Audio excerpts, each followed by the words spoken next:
a los tres ponentes, ¿no? A Sí, Fernando, te da la concreto. palabra a ti. A ti, No Mabel. intervengo A ti, para no Mabel, venga, liar ya más, está. ¿vale? Estamos en directo ya, ¿vale? Venga. Venga. Jorge, ponte tú ahí.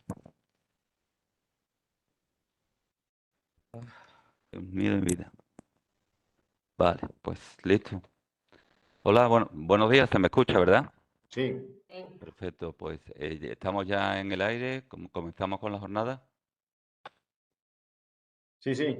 Perfecto, muy bien. Bueno, pues nada, pues en primer lugar, pues quisiera agradecerle a todos los asistentes a esta webinar su presencia virtual. Nuestro objetivo siempre es poner a su disposición actividades de esta naturaleza, ¿no? Para de alguna manera incrementar nuestro conocimiento sobre aspectos que consideramos esenciales en el mundo de la prevención de riesgos laborales. En segundo lugar, le quiero agradecer especialmente a la Mutua de Accidentes de Trabajo y Enfermedades Profesionales, la Fraternidad MUPRESPA, el que nos haya permitido disponer de unos grandes profesionales que van a intervenir como panelistas en esta webinar. Se trata de doña Leire Gardé Coca, Hola. don Iván Fernández Suárez y don Fernando Corrés Suberbiola. Los tres son consultores de prevención de la Fraternidad MUPRESPA. Y bueno, igualmente le quiero agradecer su esfuerzo al Departamento de Prevención de Riesgos Laborales. Por nuestra parte, y en representación del centro, pues quiero manifestar nuestro compromiso de seguir organizando actividades de esta naturaleza en el futuro para mantenernos todos al día, ¿no? En aspectos esenciales, en temas de interés en el mundo de la prevención. Muchísimas gracias y bueno, ya les dejo paso a los panelistas.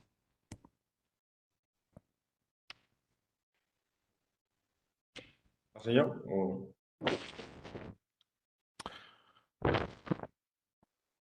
Muchas gracias. Muchas gracias y agradecer un poco al Centro de Prevención de Riesgos Laborales de Sevilla la invitación realizada a Fraternidad MUPRESPA, ¿no? Agradecer también, como bien han dicho, la presencia de los asistentes a esta jornada.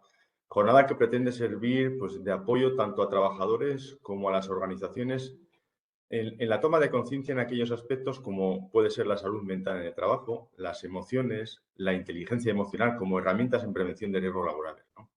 Esta jornada no pretende más que destacar un poco los principales riesgos psicosociales asociados tanto a las organizaciones, presentando como tal la gestión emocional como una herramienta para poder generar esa cultura preventiva que a todos nos debe implementar, ¿no? Sin más dilación, voy a dar paso a mi gran compañera Leire Garde, que está en Vizcaya, y que nos va a introducir un poco al aspecto importante y fundamental de las organizaciones hoy en día, que es el tema de la salud mental. Cuando quieras, Leire, adelante. Muchas gracias, Fernando, soy mi gran compañera. Eso ya lo tendremos que hablar en privado de mi gran compañera. Pues muy buenos días a todos, como os ha dicho Fernando. Mira, esto de las nuevas tecnologías al final nos ha llevado a nuevos riesgos sociales, pero también nos ha llevado a acercarnos, porque yo estoy hablando desde Bilbao, Iván está desde Oviedo, Fernando está de Vitoria y tenemos la suerte de estar con vosotros que estáis ahí en Sevilla, ¿no? Aprovechando esta transparencia que tenéis ahí, ese cerebro todo ahí abierto, ese cerebro ahí que sale, joder, hace 2 días escuché en la radio y no, la verdad es que no lo sabía, que era la Semana Mundial del Cerebro. Y hay un poco hacer un poco orgullo patrio que fue Ramón y Cajal, un español, un premio Nobel, el que descubrió las neuronas. O sea, la importante de las grandes, bueno, transmisoras. Es que no tenía muy claro si estaban muy juntas, si no estaban muy juntas, pero poco a poco se descubriendo que no estaban juntas, la función enorme que tiene la dopamina, esa enzima que luego veremos que es una gran precursora para esas emociones que luego os vamos a explicar, ¿no? Voy a decir, creo, en esta transparencia como 40 veces el término, no, Iván, sigue, es la anterior. La frase salud mental, pero yo creo que es impepinable que la diga, ¿no? Ya en 1946, la Organización Mundial de la Salud, fíjate que ese concepto de Organización Mundial de la Salud y positivo, nos han cambiado tanto, ¿no? O sea, ha cambiado hasta la connotación de la palabra, ¿no? Nos decían antes la OMS y veíamos como algo bueno, ahora nos dicen la OMS y positivo y bueno, nos da hasta un poco miedo. Volviendo al tema, la Organización Mundial de la Salud ya en el 46 nombró esto, ¿no? Y ya dio una definición de lo que era, ¿no? importancia de los factores ergonómicos, psicológicos, sociales, definiendo la salud como ese estado completo de bienestar físico, de bienestar mental y social, y no solamente la ausencia de enfermedades y de afecciones. La salud mental incluye nuestro bienestar emocional, psicológico y social. Y además es que afecta, ¿no?, en la forma en la que pensamos, en la forma en la que sentimos, en la forma en la que actuamos y en la forma de cómo nos enfrentamos a la vida. También nos ayuda a determinar cómo manejamos el estrés, del que luego nos va a hablar muy bien Iván, de cómo nos relacionamos con los demás y de la importancia de cómo tomamos las decisiones. La salud mental al final es importante en todas las etapas de la vida, desde la niñez, la adolescencia, la adultez y hasta de la etapa de la vejez, ¿no? En definitiva, salud mental es ese estado de equilibrio, ¿no?, entre una persona, su entorno sociocultural, que garantiza que tengamos una participación laboral, intelectual, que las relaciones puedan alcanzar un bienestar y al final de lo que se trata es de que tengamos una buena calidad de vida.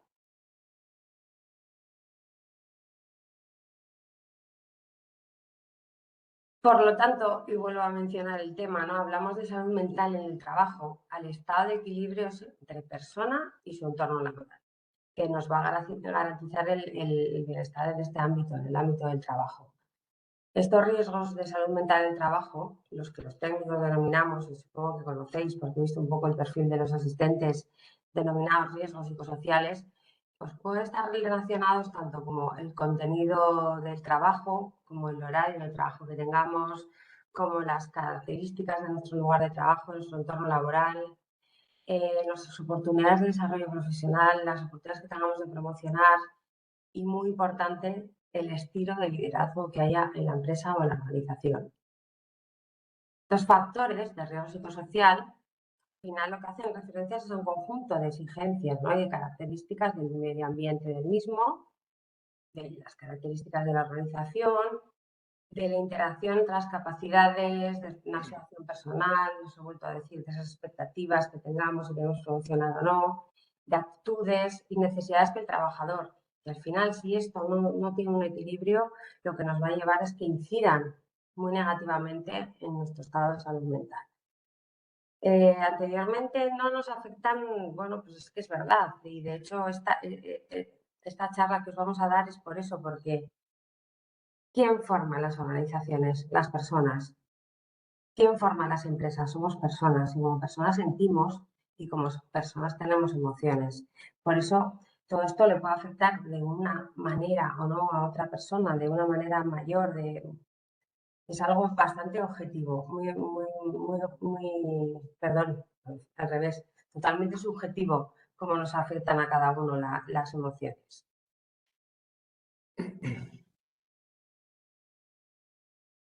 Ahora Iván nos va a explicar qué es un riesgo psicosocial. Adelante, Iván. Gracias, Leire. Buenos días a todos, bienvenidos, gracias por asistir a la jornada. Como decía Leire, que la verdad es que ha hecho una introducción pues maravillosa, está claro que la salud mental, los riesgos psicosociales, pues son una problemática que está apareciendo en nuestras vidas.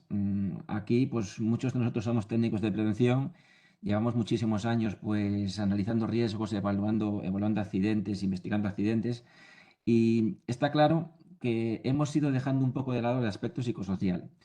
Le hemos dado mucha prioridad a la seguridad, le hemos dado prioridad a la ergonomía, a la higiene, nos hemos preocupado del accidente, de la enfermedad, pero se nos olvidaba lo que nos decía Leire precisamente, quizás lo más importante, que son las personas. Y el riesgo psicosocial es precisamente eso, es algo totalmente subjetivo que deviene pues, del sentimiento que tenemos en función de la organización de nuestras actividades laborales. Es complicado de medir, no tenemos un sonómetro, un luxómetro o una instrucción técnica que nos diga cómo revisar una máquina, cómo adecuar una máquina. Somos un poco más complejos que una maquinaria. Y aquí pues aparecen factores de todo tipo, todo aquello que realmente nos puede afectar en nuestro puesto de trabajo, pues al final generará un sentimiento, generará una sensación que puede ser diferente. Leire, Fernando, yo, ante una circunstancia exactamente idéntica, nos comportamos de diferente manera, porque, bueno, nuestra experiencia, nuestro histórico, nuestra forma de comportarnos, nuestro comportamiento va a ser totalmente diferente. Entonces, Bueno, está claro que se está abriendo una nueva perspectiva. Y un hecho claro, un ejemplo claro, es que estamos aquí, que estas jornadas empiezan a tener interés, que nos empiezan a llamar y que el aspecto psicosocial empieza a preocupar de una forma un poco más importante. Y yo siempre utilizo un ejemplo cuando hablamos de psicosociales, y es que sí, hemos dejado la parte psicosocial para el final. Le hemos dado la importancia a la seguridad. Oye, yo no quiero que haya accidentes. En segundo lugar, a la higiene. Ya que no hay accidentes, no quiero que haya enfermedades en el futuro. Pero es que la parte psicosocial es la parte que realmente genera una cultura preventiva.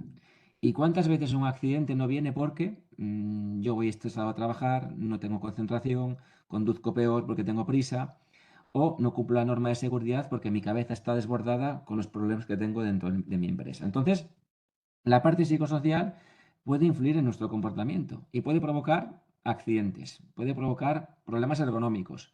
¿Quién no ha tenido una contractura cervical, por ejemplo, por estrés? O problemas en higiene. Mi organismo se regula también a través de mi mente y la forma en la que yo me comporto o soporto los contaminantes incluso puede venir determinada por pues esa sensación que tenga, ese bienestar o malestar que tenga dentro del trabajo.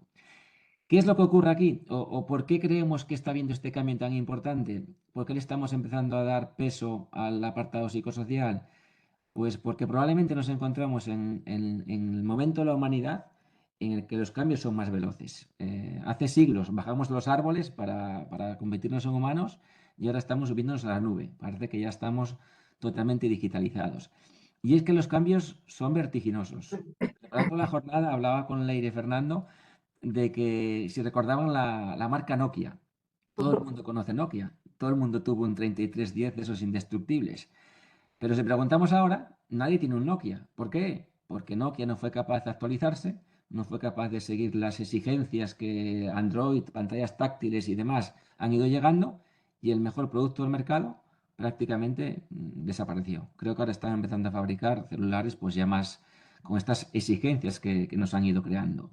A nivel laboral nos ocurre lo mismo. Teníamos carreras de 30, 40 años en las que un trabajador era experto en algo y se actualizaba cada 3, 4 años.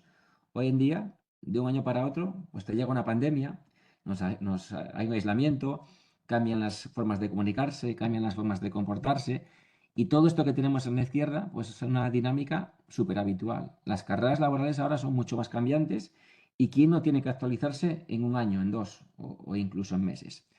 Todo esto está haciendo notable un problema psicosocial, y de hecho la preocupación en absentismo, la preocupación en salud, pues está yendo hasta esta línea. Las empresas, nosotros los técnicos de prevención, las organizaciones como la Junta de Andalucía, se empiezan a dar cuenta de que el aspecto psicosocial es una cuestión que tenemos que trabajar. No es una cuestión tabú de la que no tenemos que hablar y tenemos que esconder. Por lo contrario, es una cuestión que tenemos que buscar. De hecho, la comunicación es un aspecto crítico en este sentido. Porque, como os decía antes, no tenemos un sonómetro ni un luxómetro para poder medir.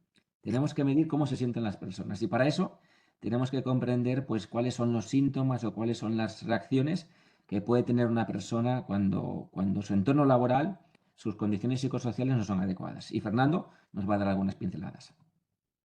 Bien, al hilo de lo que comenta Iván, pues bueno, un poco la percepción que se percata un poco sobre los trabajadores en cuanto a los riesgos psicosociales, pues bueno, pues vemos que más de la mitad de los trabajadores expresa que el estrés laboral es habitual en su centro de trabajo, en su puesto de trabajo, ¿no? De alguna manera estamos viendo que está ahí presente ese riesgo. Que en torno a 4 de cada 10 trabajadores tienen la percepción de que el riesgo psicosocial no está bien gestionado en su centro de trabajo. Es decir, hemos olvidado o hemos dejado para el futuro este riesgo, que yo creo que es uno de los más importantes que tendríamos que estar valorando las organizaciones hoy en día, ¿no? Cuando un trabajador padece estrés, tiende a perder tiempo en su centro de trabajo, a ser menos productivo, a causar bajas, ¿no?, laborales. Los riesgos psicosociales y el estrés relacionado con el trabajo acarrean muchos gastos a las organizaciones, a la economía nacional del país, etcétera, ¿no?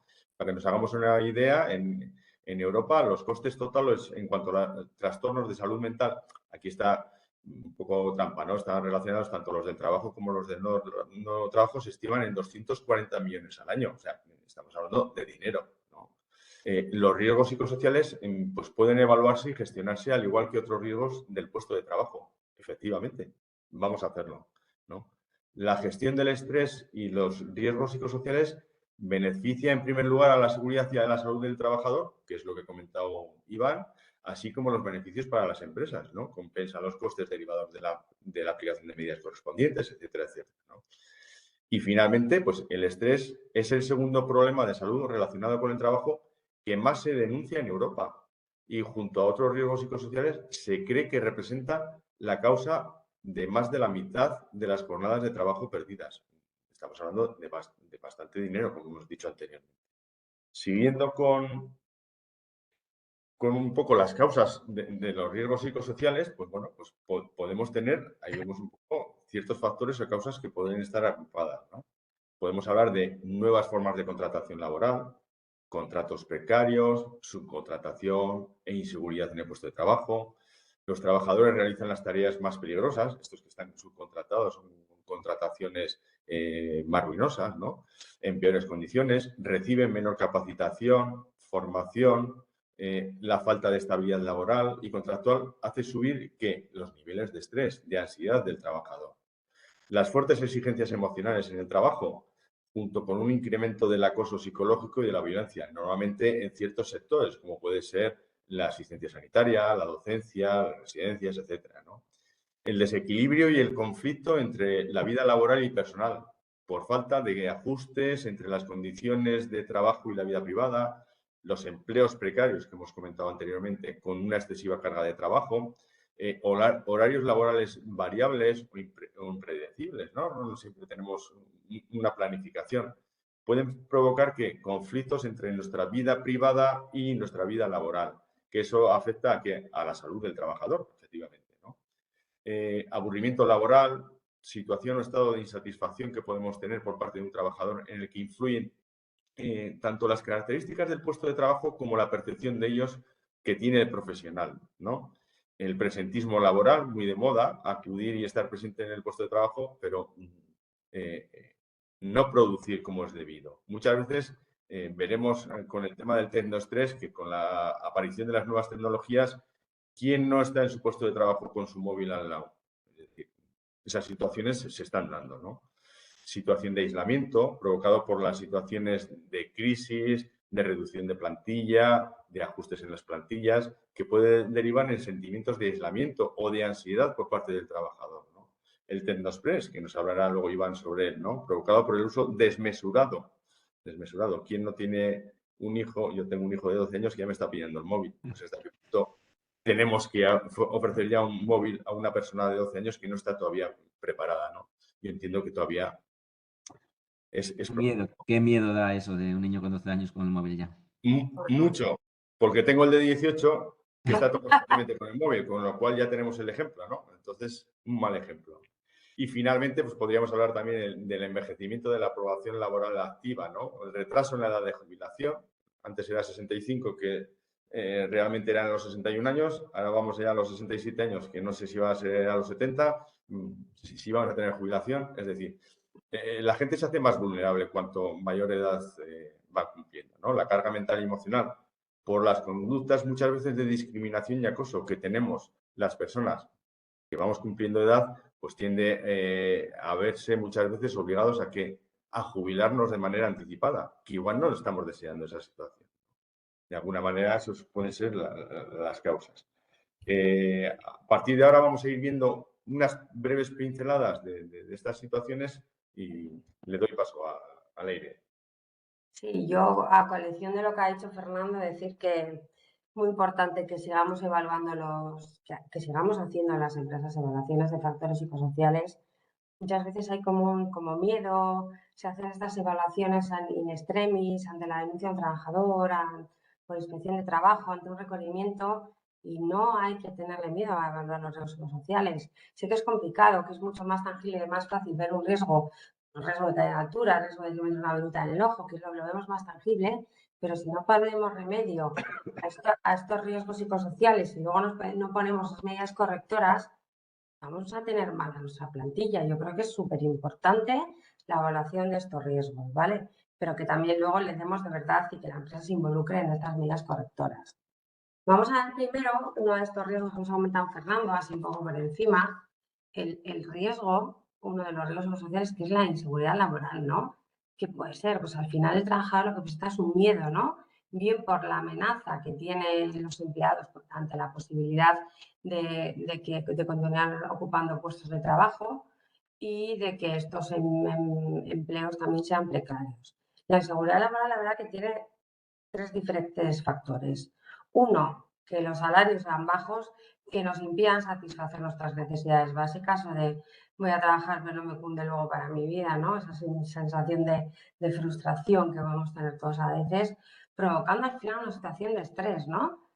Y otro es la relación trabajo-intereses del trabajador. Aquellas situaciones en las que los trabajadores al final trabajan en puestos para los que han estudiado o no son aptos, o al revés. Vemos en muchísimas empresas trabajadores que están sobrecualificadísimos para las tareas que están llevando y eso también crea una frustración. Tú has estudiado una carrera, un máster, no sé qué, al final estás haciendo algo y dices, bueno, pero bueno, es la realidad de nuestro contexto, de nuestra sociedad y esta es la realidad que vivimos. Los contratos también de baja calidad, las medias jornadas, las jornadas partidas, trabajar igual horas aleatorias, los trabajos de poca duración, pues al final nos van a provocar ansiedades en el trabajador. Otro de estos riesgos psicosociales, que no solemos hablar mucho de él, es la situación de aislamiento que viven algunos trabajadores, ¿no? A veces motivada igual por la situación de crisis, ¿no? Se han podido ver disminuidos la presencia de ciertos puestos, de ciertos trabajadores en determinadas zonas concretas. Con lo que puede producir que estas situaciones, pues eso, que al final el trabajador se sienta solo. Esta situación de aislamiento laboral, aparte del riesgo del riesgo intrínseco que conlleva estar solo realizando un trabajo, ¿no? Está sometido a que el trabajador deba prestar muchísima más atención a los riesgos que aparecen en el punto de vista psicosocial. Derivado de este propio aislamiento que sufre el trabajador, hay situaciones que pueden producir al final un desequilibrio entre el trabajador y le pueden producir hasta conductas alteradas, ¿no? Este equilibrio puede presentarse tanto a nivel socioafectivo como también acaba llevando a afectar a nivel cognitivo. A nivel socioafectivo, en esos trabajos tan rutinarios, la ausencia de esas personas, estar solo, puede implicar tal aburrimiento y al final ese aburrimiento lo que hace es un descenso de vigilancia, que bajemos esa percepción del riesgo y que nos pueda llevar a que tengamos algún accidente si estamos trabajando en soledad. A nivel cognitivo, al final, las carencias de información, de formación, de que estemos solos, de que tengamos que tomar una decisión en solitario, también nos llevan a recurrir a esa experiencia que tenemos en el trabajo. Vamos a pasar a que Fernando nos explique otro de los riesgos psicosociales, que esto yo creo que es un riesgo social más emergente, ¿no? Pero que tenemos que tener mucho en cuenta, que es el factor de la edad. Como estamos viendo, se están invirtiendo las pirámides poblacionales, ¿no? Y entonces, en las organizaciones, una de las principales preocupaciones relacionadas con los trabajadores de mayor edad normalmente es la pérdida de capacidades funcionales y la disminución del rendimiento y de la productividad. Aquí tenemos que entender que, sin embargo, yo creo que las empresas deberían valorar estas aportaciones de estos trabajadores, ya que, por un lado, poseen una fuerte ética del trabajo, una iniciativa para solucionar problemas, proponen alternativas en el ámbito de los objetivos, una autonomía en el trabajo, una madurez en el trato personal, unas habilidades y conocimientos adquiridos a lo largo de la experiencia personal y profesional. Es decir, que la edad no tiene que ser un hándicap reductor o provocador de un riesgo psicosocial, sino que lo tenemos que utilizar como una mejora o una situación mucho más agradable, ¿de acuerdo? El aburrimiento laboral, pues yo creo que en mayor o menor medida todos hemos tenido ciertos puntos de aburrimiento laboral, ¿no? Son situaciones, las emociones, los sentimientos que tenemos no son los mismos de un día a otro, pero eso está ahí, ¿no? Bueno, esta situación cada vez se está dando más, ¿vale? Y define porque los trabajadores no tienen apenas tareas que realizar o son tareas de baja satisfacción, porque estamos automatizando, digitalizando muchas tareas, muchos puestos de trabajo, con lo cual no estamos dando alternativa mental un poco a los trabajadores, ¿no? ¿Cuáles pueden ser las causas de la aparición de estos síntomas? Pues el cumplimiento de tareas por debajo de las capacidades del trabajador. Es decir, si yo tengo ciertas capacidades que puedo desarrollar, pero ya me las está desarrollando una máquina o me las está desarrollando una hoja de Excel o cualquier otro elemento que no me está aportando nada, pues de nada nos sirve, ¿no? Trabajos pocos motivadores o con expectativas diferentes a las que creía. Muchas veces hay mucha gente que se apunta a puestos de trabajo que le dicen algo o que le recomienda que va a ser de una manera, pero luego la expectativa no se cumple, es totalmente diferente a lo que él esperaba, ¿no? En su entrevista. Falta de planificación, con sobrecargas para unos y falta de trabajo para otros, es decir, hay mucha gente que dice que está sobrecargada de trabajo cuando hay otros que no tienen tanta carga, ¿no? Vamos a equilibrar esas situaciones.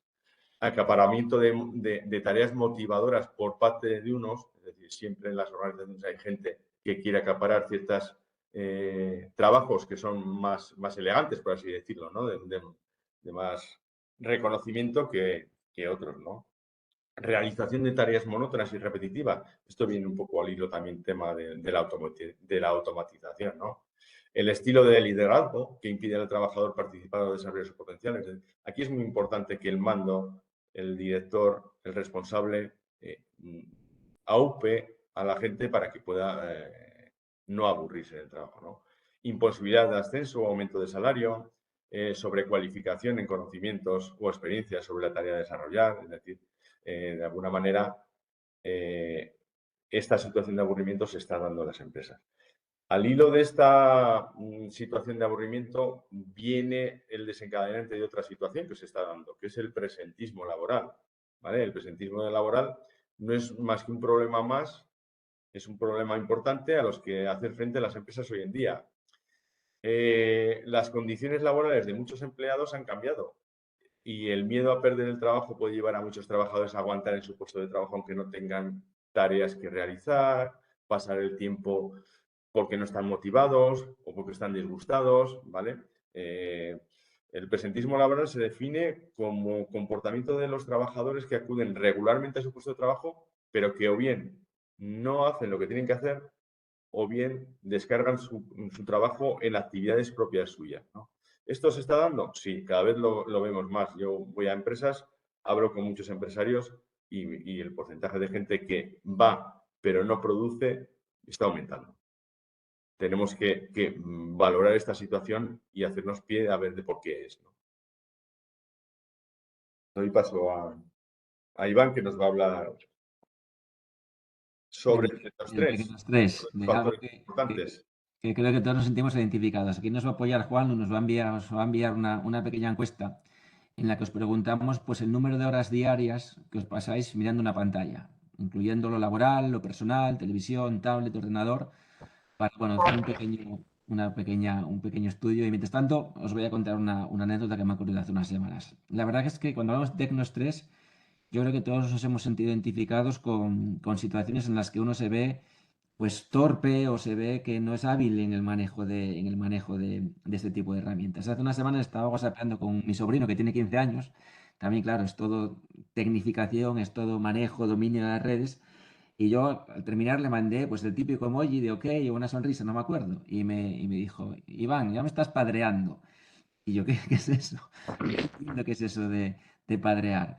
Bueno, pues padrear es utilizar emojis, porque ya teóricamente, según mi sobrino de 15 años, los emojis se han quedado anticuados. Ya estoy obsoleto digitalmente. Ya hay que enviar memes. Es vintage, ya, Iván.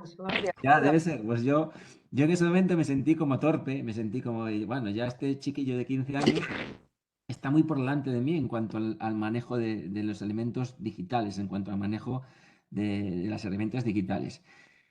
Y es que hoy en día dependemos absolutamente de las herramientas digitales para pedir una beca, para hacer un trámite en el banco, para ir a un ayuntamiento, prácticamente para todo lo que hacemos en nuestro día a día, una pantalla es imprescindible. Y ya lo estoy viendo en las encuestas. Estoy viendo que, bueno, el 70-80% de los que habéis participado en ellas nos estáis poniendo que estáis más de 8 horas conectados a una pantalla. La verdad es que es increíble. 5 o 6 horas de trabajo, 8 horas de trabajo muchas personas o incluso más con la pantalla, teléfono móvil, tablet, televisión. Cuando hacemos esta pregunta en público y podemos veros y tener respuestas individuales, pues mucha gente nos dice 12, 14, 16 horas diarias. Esto no llama la atención porque ya estamos acostumbrados a ello. Pero fíjense si hacemos la siguiente pregunta. A vuestra misma edad, a nuestra misma edad, ¿cuántas horas se pasaban nuestros padres viendo una pantalla? Cuando hacemos esta pregunta, en únicamente una generación, mis padres me tuvieron con 19 y 23 años, es decir, hace 20 años aproximadamente, la respuesta cambia radicalmente y pasamos de esas más de 8 horas a menos de 2 horas probablemente. Es decir, en una única generación hemos cambiado nuestra forma de vivir, de comunicarnos, de trabajar, de enfermar consecuentemente, porque esta sobreexposición también a las nuevas tecnologías está generando que el tecnoestrés probablemente pues, sea una de las situaciones que no escapan a nadie. Hoy una pantalla la hay en un restaurante, en un supermercado, en una tienda, prácticamente cualquier lugar hay una tablet o una pantalla para poder efectuar ese tipo de interacción, porque todo está digitalizado. Nuestras vidas están totalmente digitalizadas. Entonces, bueno, el tecnoestrés es algo que creo que todos comprendemos, que creo que todos sufrimos y en el que se mezclan muchas cosas. Igual que la salud es una definición holística que afecta a todo lo que hacemos en nuestro día a día, el tecnoestrés nos afecta a nivel laboral, nos afecta a nivel personal y un ejemplo que tenemos también muy potente pues son las redes sociales. La exigencia que tenemos a nivel de red social y los mundos virtuales que mostramos en ellas. Al final vemos una red social y vemos todo absolutamente maravilloso, todo perfecto. Hace unas semanas, se lo contaba también a Leire Fernando, una amiga mía que está a punto de dar a luz, pues siempre hablaba con ella por Instagram, tenía contacto con ella y de repente pues voy a escribirle un mensaje a ver cómo está y había desaparecido la red social y la llamé. Y me contó que bueno, que como estaba embarazada, se había puesto a seguir pues un montón de personas, de cuentas pues relacionadas con la maternidad y que había tenido que darse de baja porque estaba agobiada. Se sentía mala madre, se sentía que no estaba cómoda, se sentía que no estaba guapa, que quería dar a luz ya, que no estaba disfrutando del embarazo, que entiendo que eso es lógico, porque es una situación que al final genera, bueno, un malestar al menos físico. Y ella veía en redes que era todo absolutamente maravilloso, porque solo mostramos una parte de nuestras vidas que no es real. Y todo esto, pues lógicamente genera un nivel de estrés, un nivel de demandas en muchos ámbitos que es muy, muy elevado. Lógicamente tenemos que intentar buscar un poco la realidad y buscar pues ese equilibrio entre lo que queremos y lo que podemos hacer. Y a nivel laboral nos pasa algo parecido. Estamos continuamente oyendo hablar de la conciliación, del equilibrio vida-trabajo, de la importancia que tiene pues tener tiempo para uno mismo. Y muchas veces la conciliación tampoco se entiende bien. Ya he puesto esa fotografía abajo a la izquierda porque parece que conciliar es que tengamos tiempo para trabajar en nuestro trabajo y para trabajar en nuestra casa. Y la vida no es todo trabajar. De hecho, ahora hay conceptos nuevos como la gran renuncia o la frustración que tienen las personas porque al final no tenemos tiempo para disfrutar de nuestra vida. Las exigencias que nos marcamos son tan altas, queremos tener un buen trabajo, queremos hablar un idioma, queremos tener un título, queremos viajar a los mejores lugares, comer los mejores alimentos, tener el mejor perfil en nuestra red social y todo eso hace que las exigencias pues sean muy duras. Aquí hay dos aspectos muy importantes. Lógicamente, a nivel de organización del puesto de trabajo, a nivel de gestión, de diseño de las tareas, tenemos que buscar que haya una satisfacción laboral. Fernando hablaba del presentismo, hablaba del aburrimiento laboral. ¿Cómo puede ser que el recurso más valioso de mi empresa, mi trabajador, mi persona, esté aburrido, no tenga que hacer, esté desaprovechado? Cuando compramos una máquina, intentamos optimizarla, hacemos mantenimiento correctivo, preventivo, predictivo, calculamos el número de horas que va a trabajar, la amortización de esa máquina. Tenemos que hacer lo mismo con las personas. El mantenimiento predictivo, correctivo, preventivo, quizás sea gestionar las emociones, que luego Leire nos va a explicar, o será hablar con la persona, preguntarle. Yo no puedo medir las vibraciones o el desajuste de una persona, pero sí le puedo preguntar, sí le puedo permitir participar, sí la puedo formar, enriquecer, hacerla más valiosa. Entonces, bueno, el desequilibrio vida-trabajo afecta a todo esto. Tenemos que intentar buscar pues que comprendamos, que optimicemos, que seamos capaces de ajustar bien las exigencias y quizás tengamos que también cambiar un poco nuestros objetivos. No se trata de estar 8 horas allí, como nos decía Fernando en el presentismo. Se trata de cumplir unos objetivos que vengan marcados. Se trata de conseguir ser productivo a nivel laboral y casualmente cuando una persona está optimizada y es productiva, casi siempre está más satisfecha. Cuando uno ve que tiene rendimiento, que está generando un bien para la empresa, normalmente también se siente confortable. Parece increíble que hablemos de esto hoy en día también, pero bueno, tocamos las emociones y no podíamos dejar fuera el móvil. La verdad es que en la gestión a veces de los egos, las responsabilidades, las tareas, resulta tan importante pues el crear esa cultura de respeto, esa cultura de comprensión y evitar que situaciones como estas que estamos viendo en la pantalla ocurran. La verdad es que yo como técnico de prevención y Leire, Fernando, todos los que yo tenemos un montón de años de experiencia en la materia, para mí lo más duro es ver estas situaciones, es ver cómo una persona intencionadamente daña a otra persona. Podemos comprender que haya una caída, que haya un corte, que haya una distracción, pero a mí me cuesta mucho entender cuando una persona, de forma intencionada, sistemática y con ganas de hacer daño, pues al final acaba generando un perjuicio emocional muy profundo además a un compañero o una compañera. Y esto también es fruto muchas veces de un diseño inadecuado de las condiciones de trabajo, de un diseño en cuanto a las normas, en cuanto a los valores que deben cumplirse en la empresa, un diseño incorrecto en cuanto a las funciones y responsabilidades.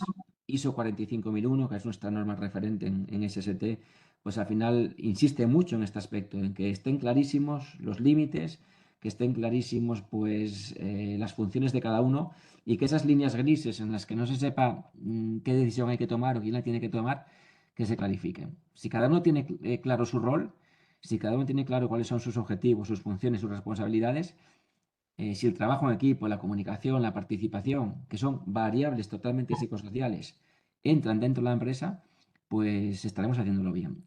Lo que no tiene sentido es que hagamos una evaluación psicosocial después de un caso de acoso. Es como si yo voy a evaluar un andamio cuando se me ha roto la pierna al trabajador porque se ha caído de él.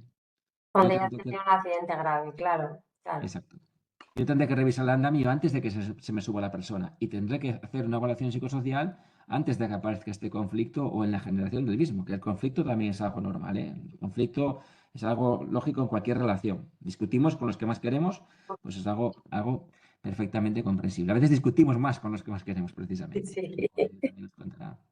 Entonces, bueno, aquí también surge la necesidad de que la evaluación tiene que ser efectuada desde el principio.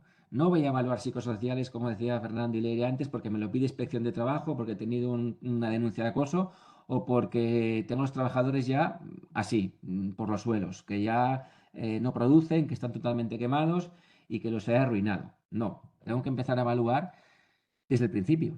Debería ser, igual que hacemos el checklist de seguridad para revisar una nueva instalación, deberíamos hacer esa evaluación psicosocial para intentar identificar, bueno, pues dónde puedo mejorar, dónde puedo evitar que aparezcan estas situaciones que al final son terribles para los trabajadores. Estoy seguro de que todos habéis utilizado el tema, estoy quemadísimo, estoy quemado del trabajo, tengo burnout.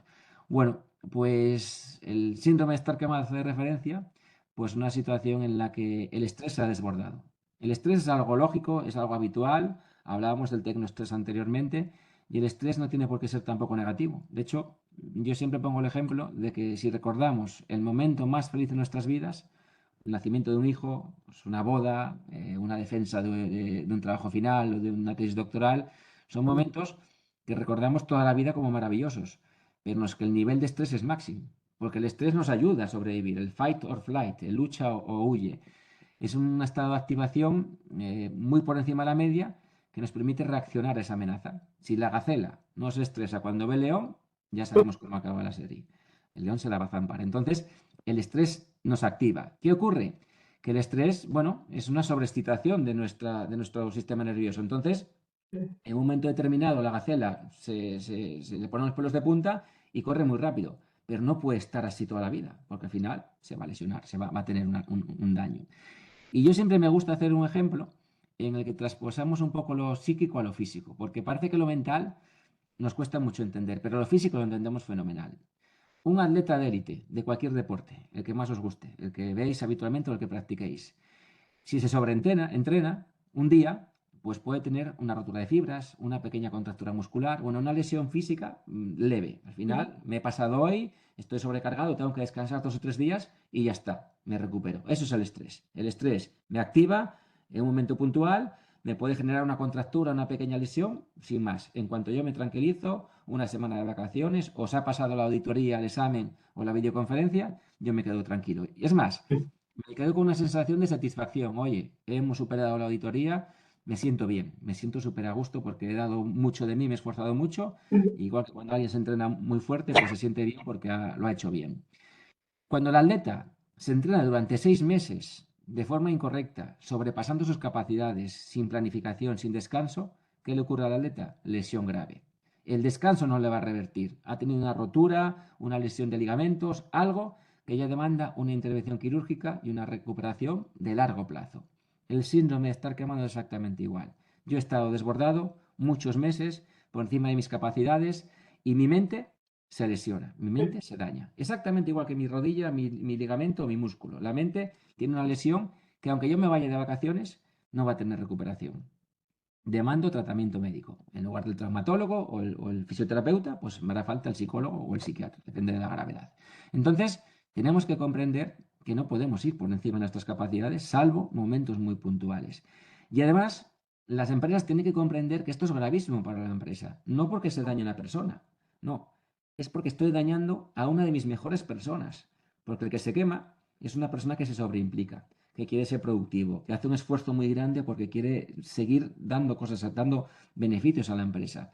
No vamos a quemar al que no quiere trabajar, al que no se va a esforzar. Vamos a quemar al mejor recurso de nuestra empresa. Y vamos a convertir un trabajador excelente en un trabajador que emocionalmente está destrozado. A un trabajador súper productivo en un trabajador pues que, como nos contará pues ahora Leire, pues demanda un tratamiento emocional y médico pues mucho más profundo.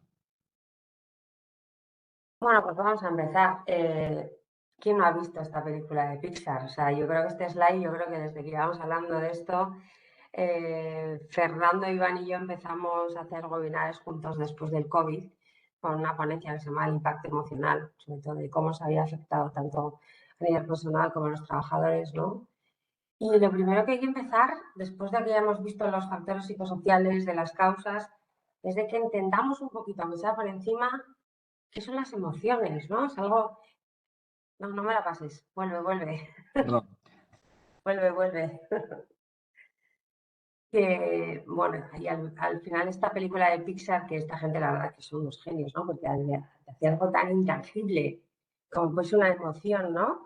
Hacerles protagonistas, darles vida, ¿no? No sé si habéis visto esta película, la verdad es que en inglés es Inside Out, en la traducción en español se llama Del revés. Yo la habéis visto todos, ¿eh? Y si no, vamos, o sea, súper recomendable, no solo para los adultos, para los críos, para cualquier edad.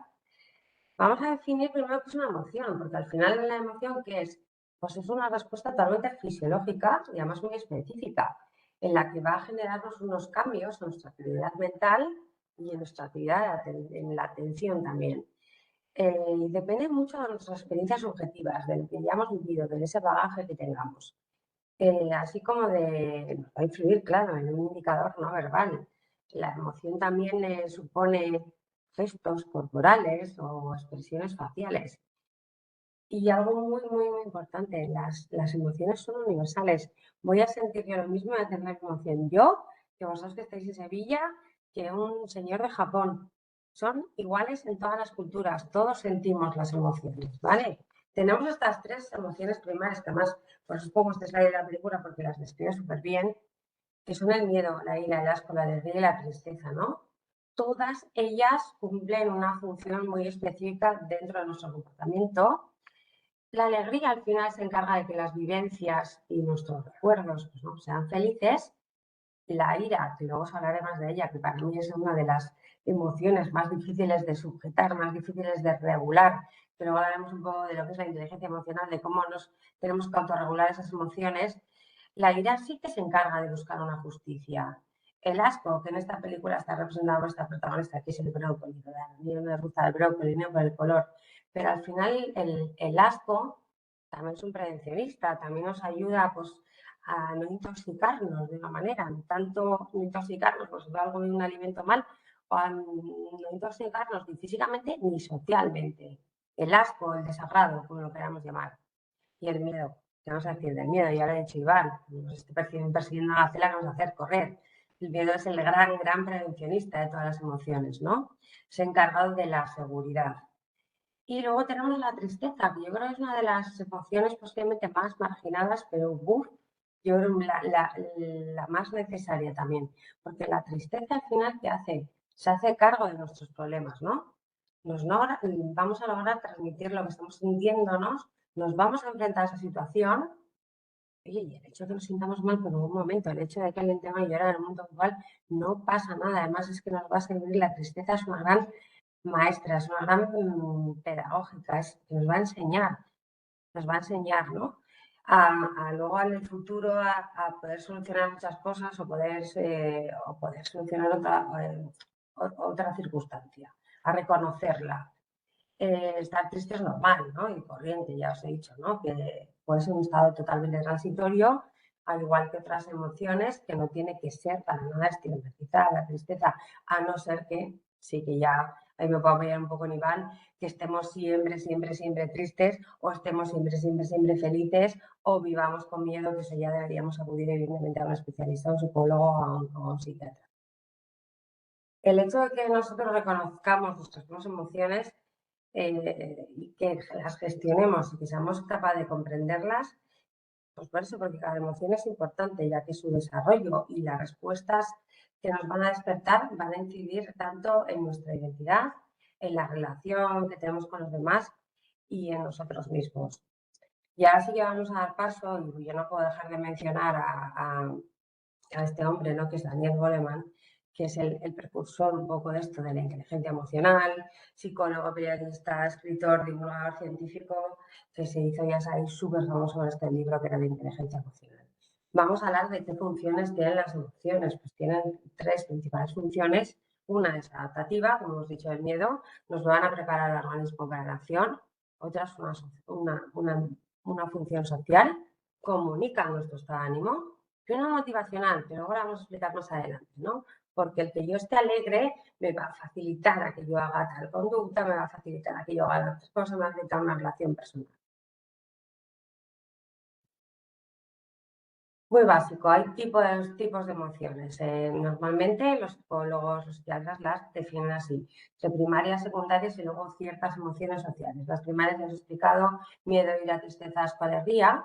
De estas van a derivar tanto unas secundarias como es la hostilidad, la ansiedad, tan importante. Creo que éramos el segundo país de Europa en consumo de ansiolíticos. Brutal. ¿Por qué? Incluso después de la pandemia, O sea, estamos, yo creo que estamos acostumbrados a esa cultura de la inmediatez en la de que yo me tomo una pastilla y resuelvo todo. No. O sea, ya lo veremos luego. Primero una introspección, un autoconocimiento, una terapia. Hay mil formas antes de tomar una pastilla, que la pastilla solo va a cubrir nos va a cubrir una herida, nos va a cubrir un momento, pero no nos va a solucionar nuestro problema. Otras secundarias y otras emociones ya de tipo sociales, como son la vergüenza, como es el desprecio, el odio, la culpa, pues el orgullo, la crueldad, puede ser la envidia, la admiración, la dignidad, la simpatía, la congratulación, el dar las gracias, el felicitar a un compañero o a una compañera, la indignación y la compasión. Y como os he dicho, ahí sí que hay una jerarquía de las emociones, pero todas son imprescindibles. Aunque algunas las veamos de un carácter más positivo, como puede ser el amor y la alegría, también hay otras muy negativas o llamadas negativas, pero todas esenciales, como puede ser la ira, la tristeza y el miedo. Y luego de ahí van derivando muchas más. ¿Qué os propone nosotros? Que con esta inteligencia emocional, ¿no? Llevada al entorno laboral, al final, mira, la definición que da Goleman, no está así de memoria, es la capacidad de reconocer nuestros propios sentimientos, los sentimientos de los demás, motivarlos y manejar adecuadamente las relaciones que tenemos con los demás y con nosotros mismos, ¿no? Se trata al final de un término que engloba habilidades muy distintas, aunque complementarias a la inteligencia académica. Iván nos puede explicar muy bien ahora cómo muchas veces en los trabajos de ahora demandan esas habilidades duras y esas habilidades blandas, ¿no, Iván? Sí, hay una tendencia que yo creo que es importante y necesaria. Al final, hace años, pues recursos humanos buscaban competencias duras, buscaban competencias duras que son las que son digamos, fácilmente adquiribles. Pues obtener una carrera, bueno, fácilmente, con esfuerzo se pueden adquirir. Tener una carrera, un máster, un idioma, manejar Excel. Y los headhunters se están dando cuenta que, especialmente en liderazgo, es necesario otro tipo de competencias. Porque yo a una persona le puedo enseñar fácil una competencia dura, pues eso, hacerle un curso de Excel o hacerle un curso de Webex. Pero cuando hablamos de competencias blandas que son más ligadas a las emociones, más ligadas a la personalidad, como puede ser la empatía, el liderazgo, la comunicación, la paciencia, pues son mucho más complicadas de transmitir. Se puede mejorar, lógicamente yo puedo mejorar mi paciencia, puedo mejorar mi empatía, pero mi carácter viene muy predeterminado y es mucho más sencillo enseñar Excel que empatía. Si no, haremos charlas de empatía y de paciencia de forma continuada, no hay ninguna duda, Leire. Bueno, y también creo que estas capacidades blandas tienen un entrenamiento y con una formación y demás. Y al final está demostrado que las personas que tienen un alto grado de inteligencia emocional encuentran el momento de rectificar casi desde el primer momento y empiezan a hacerlo de una manera isopacta, ¿no? ¿Cómo vamos a llevar esta inteligencia emocional a la prevención? Pues yo creo que hay 3 características muy importantes, ¿no? La habilidad de regular las emociones puede ayudar al equipo a desempeñar, sobre todo de manera muy efectiva y sobre todo a tomar decisiones bajo presión, ¿vale? Aquí os voy a poner un ejemplo. Antes has hablado de que la ira es de las emociones más difíciles de controlar y yo lo siento por los que no sois futboleros, no soy muy futbolera, soy de Bilbao. Y no sé si os acordaréis, porque esto ya es para los, como hemos dicho antes, no sé si Fernando o la somos viejunos, vintage. No sé si os acordaréis de este cabezazo que le metió Zidane a Materazzi en el Mundial ahí se me va la fecha, me parece que era el 2006, ¿puede ser? Creo que sí. ¿Qué le pasó a Zidane aquí? ¿Qué le ocurrió a Zidane? Zidane, que era un tipo, bueno, pues que parecía un hombre frío, ¿no? Que además, vamos a extrapolar esto a que fuera una empresa, ¿no? Era el capitán de un equipo, representaba un país, estaba representando a Francia en un mundial. ¿Qué le pasó a Zidane? Pues que le pudo la ira, que aunque fuera un hombre muy inteligente, que no lo dudamos, el mejor en su trabajo, el mejor capitán, en ese momento le pudo la ira, no supo regular una emoción y le pasó mucha factura, la factura de que perdieran el mundial. Bueno, luego hay un chascarrillo, pues no sé si está muy permitido. Materazzi le debió decir alguna barbaridad, ¿eh? O sea, esto vino promovido porque le dijo algo de me quiero algo con tu hermano o algo así, pero bueno, a modo chascarrillo, pasamos. Hay 3 características fundamentales de la inteligencia emocional que creemos los 3 firmemente que llevadas a la prevención nos pueden ayudar. Una es que la capacidad de relacionarse con los demás a base de eso que os pongo en esta transparencia, tener confianza y generar un ambiente de seguridad y salud es primordial. Otra que os ponemos ahí, que es seguridad, la capacidad de crear seguridad en el presente, construyendo activamente un futuro, lo que antes os ha comentado Iván, que es crear cultura preventiva. Y otra es que si sabemos regular estas emociones y aprendemos, o al menos empezamos a tomar conciencia de ellas, vamos a ser capaces de llevar y sobrellevar mucho mejor situaciones de crisis sin pérdidas de recursos, ni recursos emocionales, ni recursos económicos. Bueno, y ahora vamos a ir ya terminando, pues nos vamos volando, son las 10, las 11, es un minuto. La inteligencia emocional tiene estos ámbitos fundamentales. Vamos a ir uno a uno un poco describiéndolos y llevándolos sobre todo al terreno laboral para que os puedan servir de tips o de ayuda en vuestros trabajos o empresas. Vamos a hablar un momento de la conciencia de uno mismo, de tomar conciencia, del autoconocimiento. Iván. Pues sí, qué importante es, bueno, lo llevas diciendo varios minutos al final, el ser consciente de nuestras emociones, en saber por qué nos sentimos esta situación, por qué nos encontramos así, por qué le quiero dar un cabezazo a esta persona, por qué quiero abrazar a esta persona. Entender eso es importantísimo y saber cuáles son nuestras funciones, nuestro rol dentro de la empresa, cómo nos tenemos que comportar. El otro día oía una frase súper bonita, no me acuerdo del autor, pero decía, si le hablásemos a nuestros amigos, como nos hablamos a nosotros mismos, no tendríamos ningún amigo. Y es totalmente cierto. Somos durísimos con nosotros muchas veces y esto hay que gestionarlo. Tenemos que tratarnos bien a nosotros mismos. Para cuidar a los demás, Tenemos que cuidarnos nosotros mismos. Y la verdad es que a mí me hizo reflexionar porque muchas veces, pues eso, somos muy exigentes, muy críticos con nosotros mismos, muy duros, y luego a un amigo le perdonamos o a un ser querido le perdonamos cualquier cosa, que si lo hiciéramos nosotros nos castigaríamos de una forma autoconsciente o autoinconsciente, no lo sé. Entonces, bueno, analizar, o no digo que nos pongamos a meditar, pero saber qué nos genera el estrés, qué nos libera del estrés, qué nos preocupa, qué nos permite relajar un poco nuestra mente, creo que es importante, y que nos tratemos bien a nosotros mismos, creo que es el punto de partida para intentar mejorar también en la gestión de las emociones. En cuanto a la inteligencia emocional, también actúa sobre la automotivación, ¿no?, de las personas. ¿En qué medida? Pues bueno, en enfocar las emociones hacia ciertos objetivos y metas que nos motiven, que nos beneficien, que nos hagan sentirnos mejor. Entonces, con la inteligencia emocional lo que tratamos es también de llevar a un equilibrio, ¿no?, en el ámbito laboral. ¿De acuerdo? Está claro, la motivación es crítica. También cuando uno tiene ganas de hacer algo, pues lo hacemos con mucha más energía y casi siempre mucho Claro. mejor.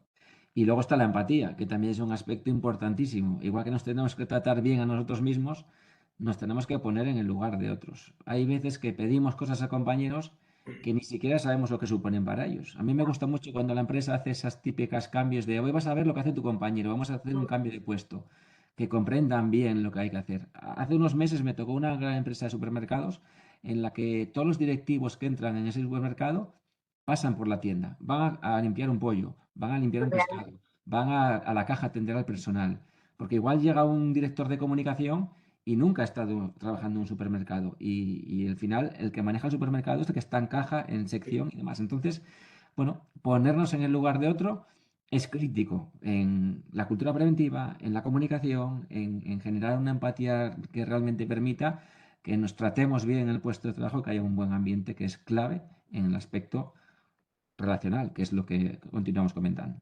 Sí, sí, no, pues yo creo que la empatía va, aparte de comprender a los demás, ¿no? Ya a nivel de profesionalidad, a orientarnos hacia el servicio, ¿no? Anticiparnos, a reconocer, a poder satisfacer de alguna manera también las necesidades de los clientes, ¿no? Si nos ponemos en su lugar y aprovechar la diversidad, las oportunidades que nos brindan, porque todo el mundo somos diferentes, ¿no? Aprovecharnos de esa diversidad también es una empatía y una conciencia un poco política, darse cuenta de las corrientes emocionales y de las relaciones que pueden subyacer ahí fuera de los grupos. Nos faltaría hablar un poco de la capacidad de relación.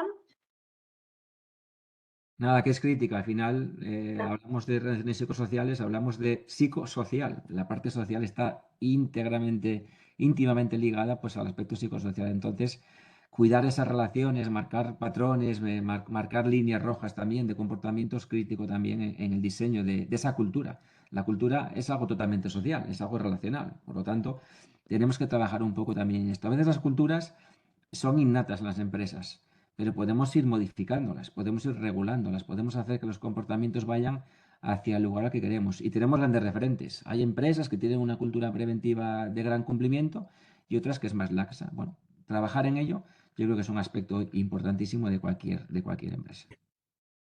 Bien, y acabaríamos un poco con la autorregulación, que ya es el pilar básico de esa inteligencia emocional, que es que sepamos ser capaz de autorregular nuestras emociones, ¿no? Tomar conciencia de uno mismo, ¿no? Es una habilidad básica que nos permite controlar al final nuestros sentimientos, adecuarlos a cada momento, ¿no? ¿Cuántas veces llegamos a casa estresados porque tu jefe, tu jefa, tu compañero o compañera te ha hecho una faena y con quién discutimos? Con el que menos culpa tiene Con tu hijo, y con con el que quien más confianza tienes, sí, con el sí. que más queremos, exactamente. Y luego uno se siente fatal porque piensa, le he reñido a mi niño, a mi niña, a mi mujer, a mi marido, cuando no tiene ninguna culpa, me ha aguantado porque me tiene que aguantar y ahora me siento mal porque no tenía que tratarlo así. Entonces, qué importante es que Zidane hubiera contado hasta 10 y no diera el cabezazo, o que nosotros mismos seamos capaces pues, de controlar nuestros impulsos. Bueno, Fernando, te deja. Para finalizar, Nada, pues para finalizar, lo que queremos mostrar ahí es que mejorar los entornos sociales, ¿qué supone? Supone mejorar la organización.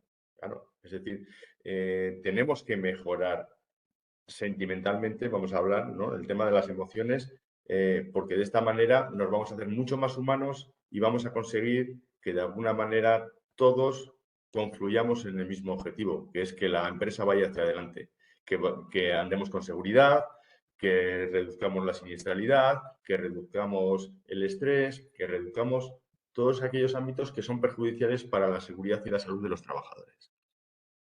En definitiva. ¿De acuerdo? No sé si esto es un poco lo que nosotros queríamos plantear, que no es más que hablaros y tomar conciencia sobre estos problemas que están existiendo en las organizaciones y de alguna manera plasmarlo y que tengáis estas pequeñas herramientas como puede ser la inteligencia emocional, que cada vez se está trabajando más en las empresas. Si bien es cierto que cada vez las trabajan más las grandes empresas, pero poco a poco van entrando también las pequeñas empresas. ¿De acuerdo? Muchísimas gracias a todos por haber atendido. Si tenéis alguna pregunta, podéis plantearlas. Creo que tenemos alguna, Juan Lu, no sé si nos puedes Sí, ayudar. hola, buenos días. Tenemos poquita, hay alguna, la vamos a poner en un segundo para que todos los asistentes puedan verla en la pantalla. Vamos a ver.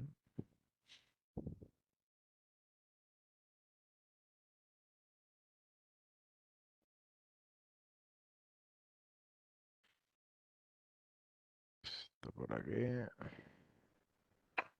Vuelta a las gafas, que no veo.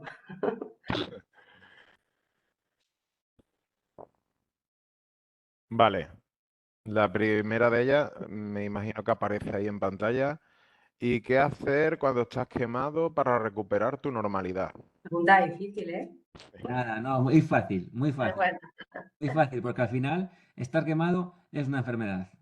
Cuando estoy quemado, exactamente igual que cuando me rompo una pierna, tengo que acudir a mi médico, en este caso mi psicólogo, y tiene que tratarme esa patología y recuperarme. Entonces, cuando hay una enfermedad, tenemos que acudir al médico. Y es exactamente igual acudir a un psicólogo que a un psiquiatra que a un traumatólogo. Es un área de la medicina a la que no tenemos que tener ningún tipo de estigma por ir, ningún temor. A mí me da mucha rabia que alguien se rompa una pierna y va contando cómo se ha caído y le piden que le firmen la escayola. Y alguien tiene una depresión, una ansiedad, un síndrome de estar quemado y parece que se siente culpable por estar enfermo. No es culpable, es víctima exactamente igual que el que se ha roto la pierna. Entonces, ningún estigma, ningún temor y el apoyo médico va a ayudar a que nos recuperemos. Un síndrome de estar quemado, si no hay tratamiento médico, exactamente igual que un hueso fracturado, no va a recuperarse bien. Tenemos que acudir a un profesional.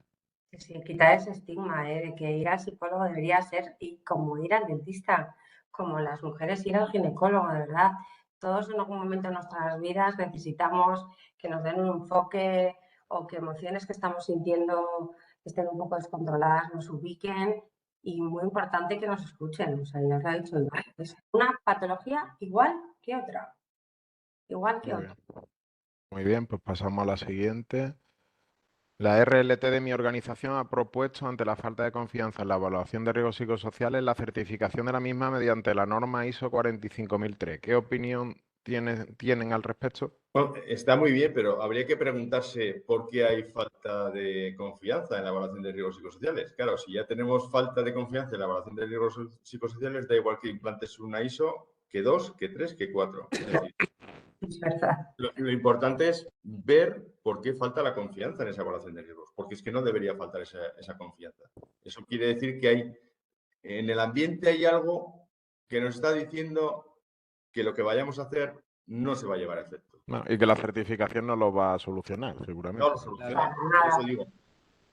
La certificación ayuda a tener un sistema de gestión bien diseñado, pero al final la evaluación psicosocial es crítica que se haga transparente y sobre todo confidencial, porque si me van a preguntar cómo me siento, si me están acosando, si tengo malas condiciones de trabajo y me están presionando, pues ¿qué voy a responder? No lo que siento, sino realmente lo que quieren que responda. Entonces, tiene que ser plenamente transparente, pero yo creo que la solución no es una certificación que va a mejorar el sistema de gestión, es simplemente lo que dice Fernando, que sea pues ver qué problemas hay en esa aplicación de la evaluación y buscar transparencia absoluta y confidencialidad. Que el trabajador esté seguro de que sus respuestas son confidenciales y que realmente opine lo que siente.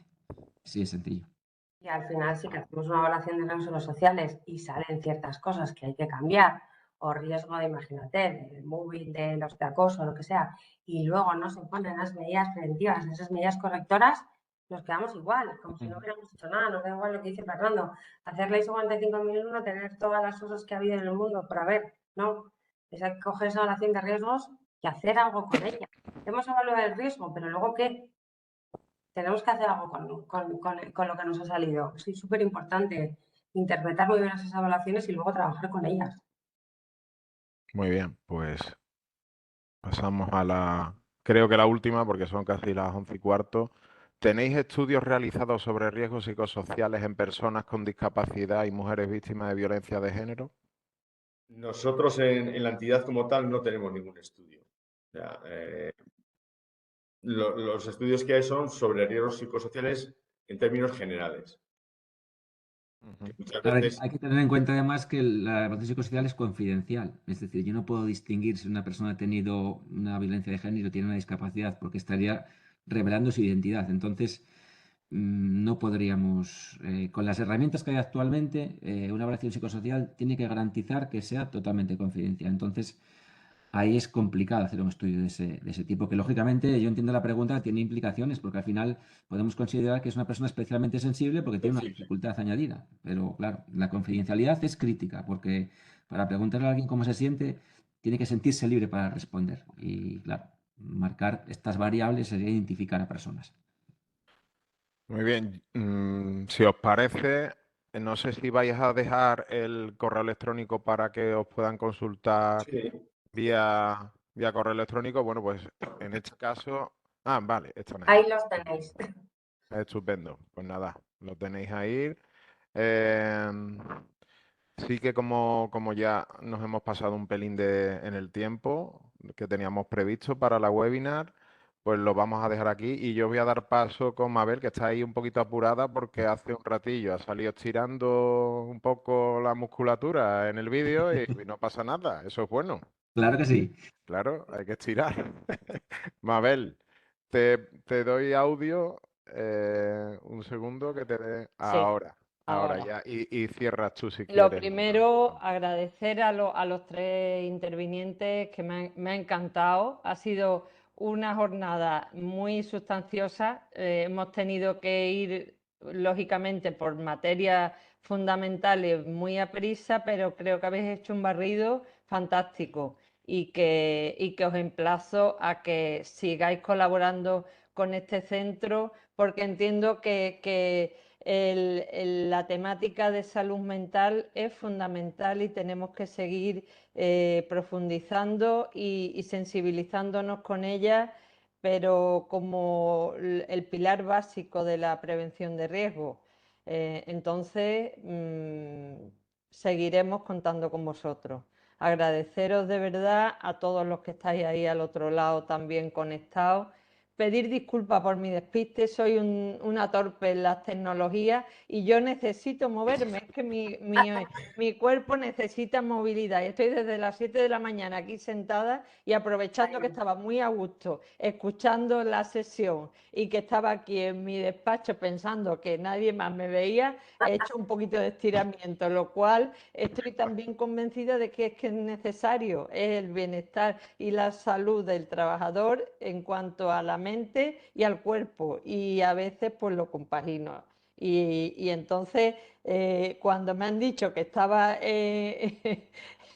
la pantalla abierta, pues la verdad es que me he querido morir, pero pido disculpas.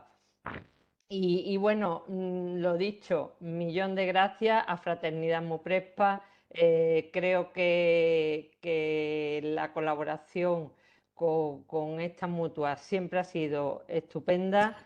Ha sido un gustazo contar con vosotros y os emplazo a hacer una sesión presencial al año que viene donde sigamos desarrollando las temáticas y disfrutando de este mundo que es tan fundamental, que conozcamos, que lo integremos en nuestro día a día en el trabajo y que de verdad sepamos encontrar el bienestar conociendo nuestras debilidades, lógicamente, nuestros riesgos en nuestro trabajo y que sepamos no solo prevenir riesgos, sino además buscar un confort y una salud mental que haga que vengamos al trabajo y lo disfrutemos. O sea, que yo creo que hay que buscar aquello que nos aporte, ¿eh? Entonces, Pues nada, Al final, Iván, perdona, Mabel, al sí, final, para hacer un recordatorio que a final del mes de octubre tendremos otra webinar con Fraternidad, de la que exactamente. ya